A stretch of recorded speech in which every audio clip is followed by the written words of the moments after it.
পৃথিবীর দিকে একাধিক শক্তিশালী সৌরঝড় ধেয়ে আসছে। যুক্তরাষ্ট্রের মহাকাশ গবেষণা সংস্থা নাসা জানাচ্ছে, পৃথিবী সূর্যের 11 বছরের সৌরচক্রে শীর্ষে প্রবেশ করায় বর্তমানে সূর্যের সবচেয়ে সক্রিয় অঞ্চল দৃশ্যমান হয়ে উঠেছে। আগামী কয়েকদিনের মধ্যে একাধিক সৌরঝড় পৃথিবীতে আঘাত হানবে। এতে স্যাটেলাইট যোগাযোগ, জিপিএস, রেডিও তরঙ্গ বাধাগ্রস্ত হতে পারে।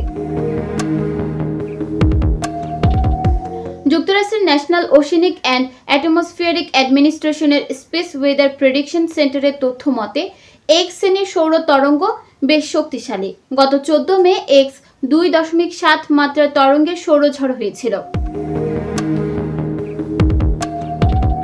এই মাত্রার সৌর তরঙ্গ ঘন ঘন দেখা যায় না। সৌর শিখাকে 5টি শ্রেণীতে ভাগ করা হয়।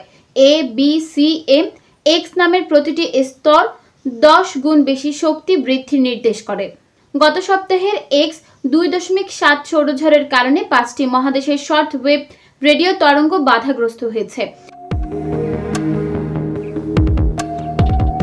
প্রসঙ্গত, সৌরঝড়ের সময় সূর্য থেকে বিশাল এক্স শ্রেণীর সৌরশক্তি নির্গত হওয়ায় এক্স রে ও চরম অতিবেগুনি বিকিরণের বিস্ফোরণ ঘটে, যা আলোর গতিতে পৃথিবীর দিকে ছুটে আসে। সেই কণা পৃথিবীর ওপরের বায়ুমণ্ডলকে দ্রুত আয়নিত করে। এই আকস্মিক পরিবর্তনের ফলে উচ্চ ফ্রিকোয়েন্সির রেডিও তরঙ্গ বাধাগ্রস্ত হয়। নিউজ ডেস্ক, চট্টগ্রাম সময়।